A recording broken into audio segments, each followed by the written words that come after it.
बिस्मिल्लाहिर्रहमानिर्रहीम अस्सलाम वालेकुम। हकीकत टीवी आपको पिछले काफ़ी अरसे से थ्रू आउट बता रहा है कि जंग की तैयारियां भारत ने कर ली हैं। अब उसने सिर्फ हमला करना है और उसने शुरुआत करनी है पहले छोटे हमले से, उसको बढ़ाएंगे, फिर उसके बाद एक आधा अपने मुल्क के अंदर हमला, फिर उसके बाद एक हमला और फिर आप पूरी जंग में धकेल दिए जाएंगे। आज इंडिया ने एलओसी पर काफ़ी अरसे के बाद पहला हमला किया है और इसने सिविलियंस को टारगेट किया है, जिसमें हमारे एक 60 साला गयास की शहादत हो गई है। अब आप इमेजिन कर लें कि इस सूरत हाल के अंदर उन्होंने कई लोगों को वहाँ पर ज़ख्मी भी किया है और इस सूरत हाल में जो वायलेशन है वो उन्होंने की है एलओसी की। अब इंडिया वहाँ पर क्या कह रहा है, इसको समझिए। इंडिया वहाँ पर ये कह रहा है कि हमने जो हमला किया है असल में वो पाकिस्तान से आ रहे थे दहशतगर्द, तो दहशतगर्द के आने के बाद हमने असल में उन दहशतगर्दों का हमला नाकाम बनाया है और इसलिए हमने हमला किया है, जो हमेशा से वो कहते हैं। देखिए, सीट बेल्ट आप बांध ले पूरी तरह, ये जंग छिड़ने वाली है और ये आज से उसका आगाज हो चला है।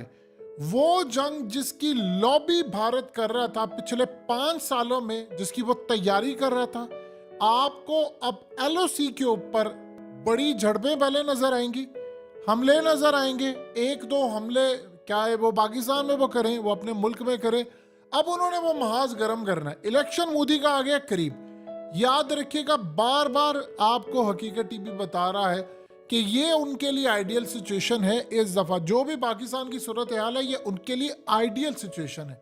उन्होंने इस दफा हमला करना है और ये छोटा मोटा हमला नहीं होगा, ये इस दफा मिनी जंग होगी। और जंगों के बारे में एक बात आप ज़हन में रखिएगा, जब जंग शुरू होती है तो फिर वो मिनी नहीं रहती, फिर वो बड़ी जंग में बदल जाती है। ये पहला हमला है जो आज भारत ने किया है एलओसी के ऊपर, और एलओसी के ऊपर अब आपको कोई शबरात नजर नहीं आएगी, आपको बम, बारूद, मिसाइल और तमाम चीजें नजर आएंगी और ये एक हम बिल्कुल फुल फ्लेज जंग की तरफ चल रहे हैं। ये भी पॉसिबिलिटी है कि हो सकता है ये 2-3 महीने तक मामला इस तरह से होते रहे, फिर भारत हमला करे, फिर वो वहां से मिसाइल मारे, फिर वो टैंकों से करे, किसी भी तरह वो करे। इजराइल से उसने जितने हथियार ले सकता था उसने ले लिए। देखिए, 2019 के बाद से लेकर 2023 तक उसने सिर्फ और सिर्फ 3 काम किए हैं, सिर्फ 3 काम किए। उसने असला जमा किया है जितना हो सकता था, चाहे वो राफेल तैयारे लेना हो, चाहे वो इसराइल से एंटी टैंक गाइडेड मिसाइल लेना हो, चाहे वो इसराइल से ट्रेनिंग लेना हो, चाहे वो इसराइल से, अमेरिका से डाका एग्रीमेंट के बाद जासूसी के मामला करने हो। नंबर 2, उसने बंकर्स बनाए हैं। जितने वहां पर इस वक्त बंकर्स हैं, जो बम प्रूफ बंकर्स हैं, आप इवन के कोई एटमी हमला भी कर दें उन बंकर्स को कुछ नहीं हो सकता। और पिछले 5 साल में उन्होंने हजारों के हिसाब से बंकर्स बनाए हैं।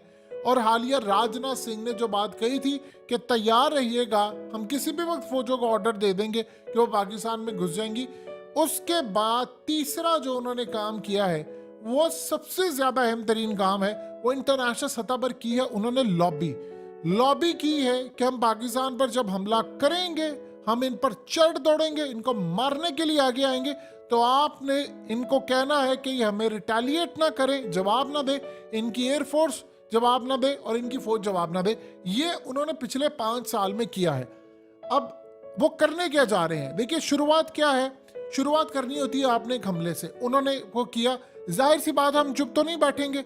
अब वो दोबारा करेंगे तो हम लोग क्या चुप करके बैठेंगे? हम जवाब देंगे। जब हम जवाब देंगे तो फिर वो कहेंगे अच्छा चलो ठीक है, माहौल सज गया है, अब उसके बाद हम हमला करेंगे। सत्यपाल मलिक कह चुका है बार बार कि इन्होंने जंग छेड़नी ही छेड़नी है और कोई 27 फरवरी नहीं होना इस दफा। ये ज़हन में रखिएगा, इस दफा कोई एक दिन वाला नहीं होना। यानी 27 फरवरी को एक दिन हुआ था, यानी कुछ घंटों की जंग थी, सब खत्म हो गया। इस दफा 27 फरवरी नहीं है, इस दफा मिनी जंग है। उन्होंने प्लान जो बनाया है, उनकी प्लानिंग समझिए जरा। देखिए, अभी हुआ क्या है, लद्दाख के अंदर 9 भारतीय फौजी मारे गए हैं और उन्होंने अपनी कौम को क्या बताया है, ये 24 घंटे पहले की बात है। उन्होंने अपनी कौम को बताया है कि लद्दाख में जो मामला हुआ है वो असल में हमारी गाड़ी जा रही थी तो वो गड्ढे में गिर गई, वो 50-60 फीट नीचे चली गई। ये है स्टोरी जो उन्होंने बनाई है। इंडिया के जो लोग इसको एक्सेप्ट नहीं करे। 9 फौजी आपके मारे गए हैं, ना आपने मीडिया पर कोई बड़ी खबर दिया ना कुछ। असल में जिन एरियाज पर चाइना ने पहले कब्जा किया था, उन एरियाज को उन्होंने अगर विड्रॉ किया, यानी मिसाल के तौर पर 8 पॉइंट्स ऐसे थे, उन 8 पॉइंट्स में से उन्होंने काम क्या किया, इंडिया के 8 जगहों पर कब्जा करके 3 पॉइंट छोड़ दिए, 5 पर वो स्टिल है। उन 3 पॉइंट्स पर भारत आ गया है, तो वहां पर बारूदी सुरंगें हैं, यानी आपकी गाड़ी जाती है तो आप तबाह हो जाते हो। तो उन्होंने वहां पर यह कहा है कि असल में हमारी जो फौजें हैं वो तबाह हुई हैं। किस तरह? वो जी खाई में गिर गया, वो जी फलाना गया, वो गड्ढे में गिर गया, यानी आपको पता ही नहीं है, आपके 9 फौजी मारे गए हैं और आप कह रहे हैं जी वो गड्ढे में गिर गया, वो फलाना गिर गया। ये असल में इनका काम होता है, बंदे इनके मारे जाते हैं और नाम ये लगा देते हैं कि जी फलाना हो गया, ये हो गया। यानी आप मिसाल के तौर पर पहले तो आप कहते थे जी हमारे फौजी शहीद हुए हैं, इवन के गड्ढे में भी गिर कर, तो अब आप कह रहे नहीं। अब इस सारी सूरत हाल में चाइना की साइड से उनको बड़ा टफ रिस्पॉन्स है। उन्होंने जवाब असल में देना है, वो लड़ाई करने आ रहे हैं चाइना से, तो चाइना से लड़ाई उन्होंने करनी है गिलगित बल्तिस्तान में, कश्मीर के अंदर, ताकि हम सीपैक को काउंटर करें। दूसरा, 100% तैयारी हो चुकी है स्टेट ऑफ मलाक्का को बंद करने की। स्टेट ऑफ मलाक्का तो इतनी बिजी ट्रैफिक है कि आप छोटा सा एक कॉरिडोर है, आप वो बंद कर दें, चाइना की 80% इंपोर्ट और चाइना की 80% जो एक्सपोर्ट है वो बंद हो जाएगी। यानी आपने चाइना की शारक को पकड़ लिया। इसीलिए तो वो चाह रहा था कि गवादर के अंदर मैं जब माल उतारूं, मेरा जो ऑयल स्पेशली आता है, एक तो मुझे लंबा टाइम लगता है, तो अगर जो ऑयल है वो अगर गवादर से आता है, मैं वहाँ ऑयल रिफाइनरी, यानी उन्होंने ऑयल सिटी का ऐलान किया था वहाँ पर कि यहाँ से मैं लेकर जाऊँगा, फिर पाकिस्तान तक आगे जाऊँगा, तो यहीं से रिफाइन करके हम आगे ले जाएंगे, हमें सस्ता भी पड़ेगा और हमारे लिए एक अल्टरनेट रूट भी मिल जाएगा। तो वहाँ पर ऑलरेडी BLS से हमले। उधर अफगानिस्तान के आर्मी चीफ ने आपको धमकी दी है कि उन्होंने शदीद धमकियां देना शुरू कर दी हैं, उनके तमाम जर्नैल आपको धमकी दे रहे। ये भारत के लिए आइडियल सिचुएशन है। ईरान के साथ आपके ताल्लुकात खराब है, उधर भारत पूरी तैयारी करके बैठा हुआ है। अब उन्होंने LOC पर जो पहला हमला किया है, ये बिगिनिंग है, शुरुआत है।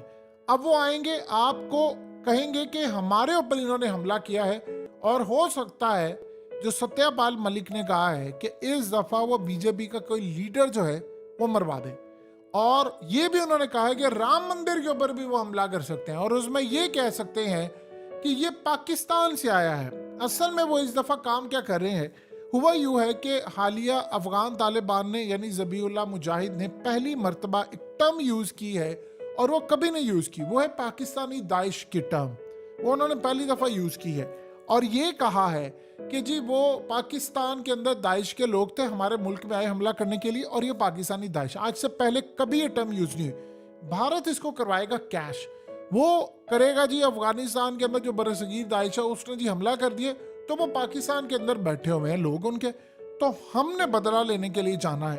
और इस दफा फुल फ्लेज जंग होगी, किसी गलत फहमी में ना रहिएगा, फुल फ्लेज जंग की उन्होंने तैयारी की है। ये सिलसिला नहीं रुकने वाला। आप जो मर्जी समझ लें, एक हमला, छोटा हमला, बड़ा हमला, आज कल परसों चौथ, ये होता रहेगा, भारत करता रहेगा, और एट द एंड पे जाकर वो फाइनल एक स्ट्राइक करेंगे। और देखिए, इलेक्शन से पहले, अप्रैल से पहले उन्होंने जो करना है, चंद महीने सिर्फ उनके बाकी हैं, चंद महीने। उससे पहले उन्होंने प्लान ये किया है, जो उनका अभी तक प्लान है, कि हम पाकिस्तान के अंदर जाएंगे तो हम वहां पर स्टे करेंगे, इजराइल हमारे साथ होगा, हम पाकिस्तान को पहुंचाएंगे नुकसान, अंदर से हमले करवाएंगे, चाहे वो TTP से, BLA से, सब जगहों से हमले करेंगे। पाकिस्तान के अंदर एक इमरजेंसी की चीज सूरत हाल खड़ी हो जाएगी, तो हम अपनी फौजें लेकर जाएंगे आजाद कश्मीर के अंदर, हम वहां पर स्टे करेंगे।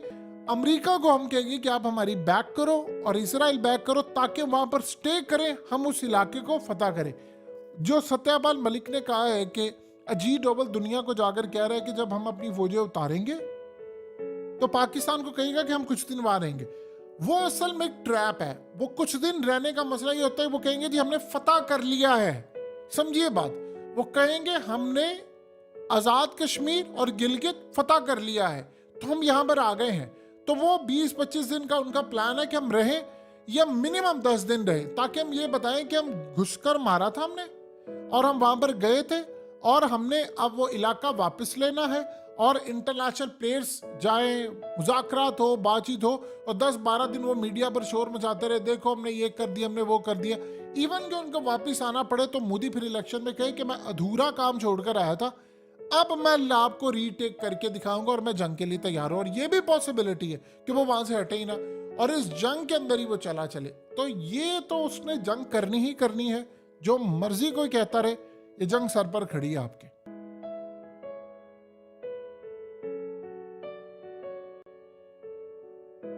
हकीकत टीवी को सब्सक्राइब करना मत भूलें, वीडियो को लाइक करें, शेयर करें और कमेंट सेक्शन में अपनी राय का इजहार जरूर करें।